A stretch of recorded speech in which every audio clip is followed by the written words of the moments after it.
Bonjour à tous et bienvenue sur ce nouveau podcast Goliath.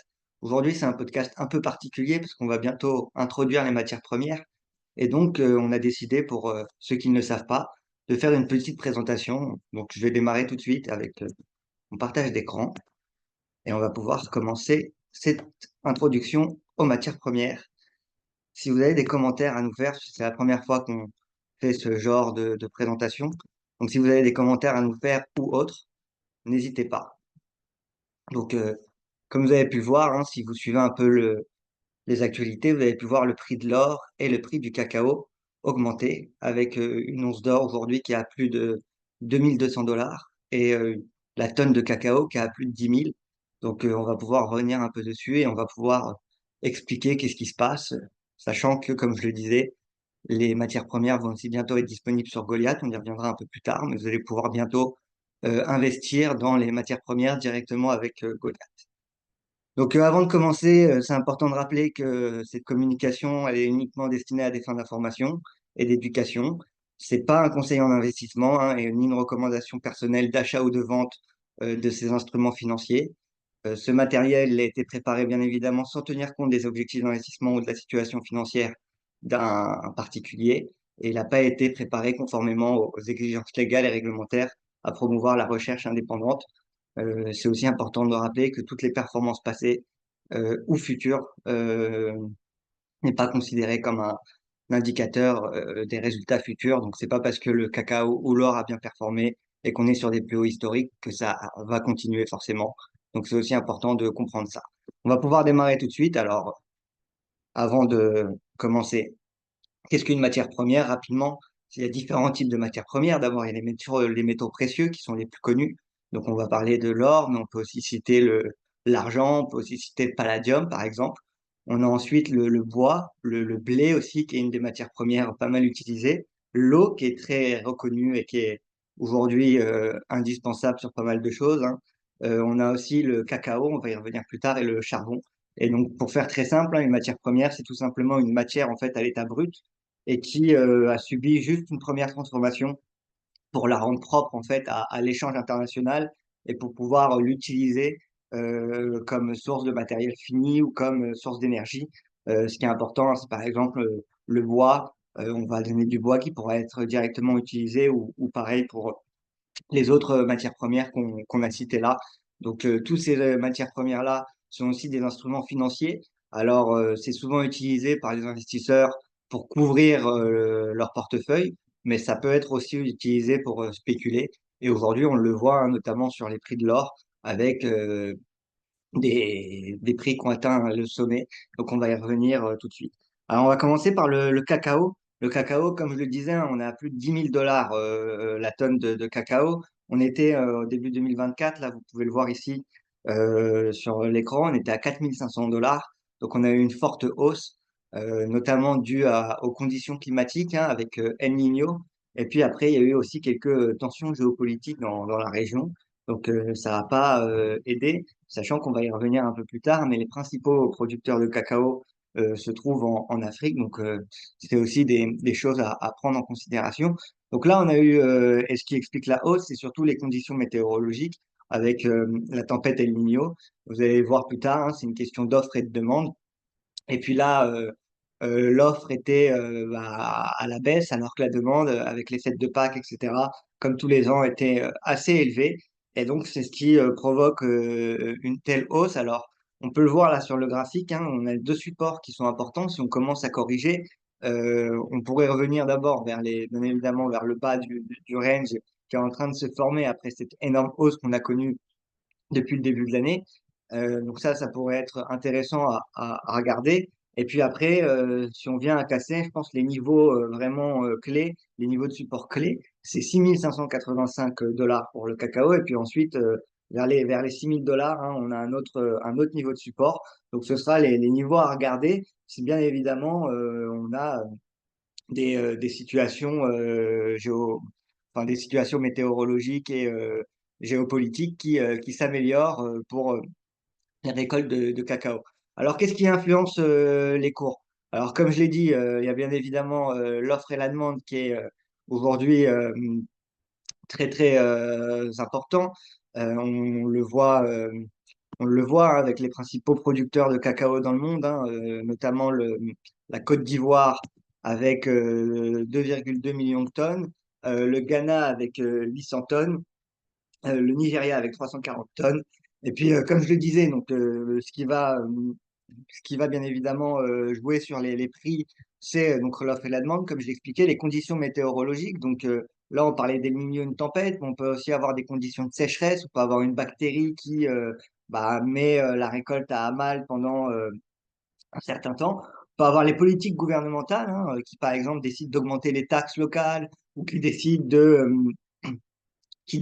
mettre des barrières à l'entrée, aux importations, aux exportations sur ce type de produit. Ça peut être aussi quelque chose qui va influencer le cacao. Les stocks et les réserves, donc dans stocks et réserves, euh, là on entend bien évidemment les récoltes. Donc si les récoltes sont bonnes et qu'on a beaucoup de récoltes et des cacaos en stock, hein, comme ça s'était passé un peu avec le pétrole pendant le Covid, on risque justement d'avoir un cacao qui baisse. Là, en l'occurrence, c'est pas le cas. On est dans des stocks et réserves qui ont été compliqués ces dernières années. Donc, ça explique aussi la telle hausse. Et puis, aujourd'hui, c'est toute l'industrie du chocolat et du cacao qui est à mal avec ces prix qui ont autant augmenté. Et puis après, le dernier point qu'il faut regarder, comme je le disais, donc là on le voit à droite, la plupart des pays sont des pays d'Afrique, donc la monnaie n'est pas les monnaies que nous utilisons, par exemple l'euro ou le dollar, et donc il peut y avoir des fluctuations de devises importantes, notamment s'il y a des problèmes géopolitiques dans la région. Donc c'est aussi quelque chose à prendre en considération si vous voulez investir sur la fève de cacao.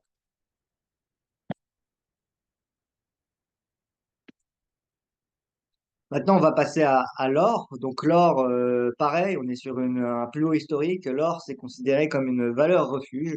C'est aujourd'hui l'un des métaux précieux les plus utilisés parce que c'est utilisé dans vos téléphones portables, etc. L'or, c'est un excellent transmetteur d'électricité d'électricité. Donc c'est pas mal utilisé dans tout ce qui est appareil électronique, électroménager. Mais en plus de ça, bien évidemment, c'est utilisé à la fois comme réserve de valeur par les États, les nations, puis aussi pour tout ce qui est bijoux et autres.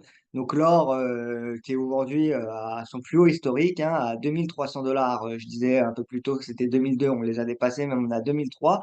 Là, on est en train de se calmer un petit peu. On a eu une petite baisse là, ces derniers jours, mais ça reste négligeable par rapport aux hausses qu'on a connues. Et puis là encore, pour l'or, j'ai mis les niveaux de support intéressants à suivre sur le graphique. Donc le premier niveau de support, il sera aux alentours de 2058 $ ou 1997. Donc je pense qu'aux alentours des 2000 $, on risque de déjà avoir un premier mouvement de prix et ça risque de tenir les prix. On risque de déjà avoir un premier niveau de support ici. Puis si on vient casser ce niveau de support, le prochain support intéressant à regarder, ce sera les 1800 $, mais on n'y est pas encore. Pour le moment, on a eu plutôt une forte hausse de l'or. Comme je le dis, l'or est une valeur refuge. Donc, en cas de panique des marchés ou en cas d'incertitude dans les taux d'intérêt ou ce genre de choses, on va y revenir, ou en cas de forte inflation aussi, l'or est un excellent moyen pour les investisseurs de protéger son portefeuille. Là, par exemple, sur Goliath, vous avez peut-être créé des playlists. Vous pouvez aussi investir dans l'or via des ETF. C'est aussi une possibilité. Mais vous pourrez bientôt investir directement dans le contrat, dans l'once directement. L'once, c'est 28 grammes d'or exactement, un peu plus. Et vous allez pouvoir, en un clic de bouton, investir dans la matière première elle-même, donc de l'or pur en contrat. Voilà. Et là encore, qu'est-ce qui influence les cours de l'or? Donc, comme je le disais, euh, l'offre et la demande. Donc, bien évidemment, pour rappel, c'est écrit à droite, mais on a commencé à 35 $ au début pendant les accords de Bretton Woods sur l'once d'or, parce qu'à l'époque, le dollar américain il était basé sur l'or. À partir de Bretton Woods, ça n'a plus été le cas. Et on a connu une décorrélation entre les deux, justement. Voilà, donc c'est intéressant. Pour ceux qui s'intéressent à l'histoire, je vous invite à regarder toute cette période. Ça pourra vous apprendre des choses sur l'or et sur l'arrivée du marché du Forex, pour ceux que ça intéresse. Et donc, on a différentes choses qui ont impacter et qui peuvent impacter, qui influencent les cours de l'or. Donc la première, c'est l'offre et la demande. L'autre, c'est les taux d'intérêt. En général, les taux d'intérêt ont un impact sur l'or, hein. Bien évidemment, si les taux d'intérêt sont hauts, les investisseurs ont tendance à placer leur cash pour essayer d'avoir un rendement intéressant. Quand ils sont bas, autant aller sur de l'or parce que c'est plus safe et ça peut augmenter dans le temps. Donc c'est aussi un des facteurs qui influence le cours de cette matière première. La volatilité des marchés, donc comme je le disais, ça peut être utilisé pour se couvrir en cas de forte volatilité sur les marchés, c'est une valeur refuge. Donc en général, c'est pas la valeur qui va le plus bouger. Et si les marchés chutent fortement ou qu'on commence à avoir une panique, c'est l'or, une genre de matière première qui a tendance à bien augmenter.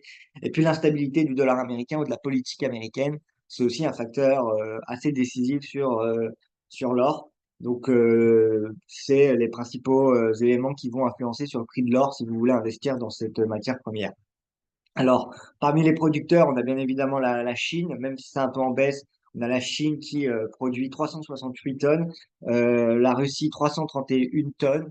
Donc, c'est vraiment les deux principaux producteurs, suivis par l'Australie avec 327 tonnes. Donc, on voit aussi que l'Australie, de ce côté du monde, euh, a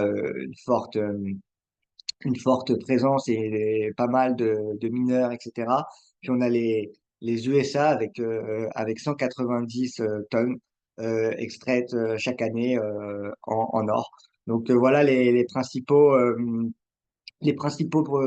extracteurs et producteurs d'or en termes de pays, d'après le forum international, le Conseil international,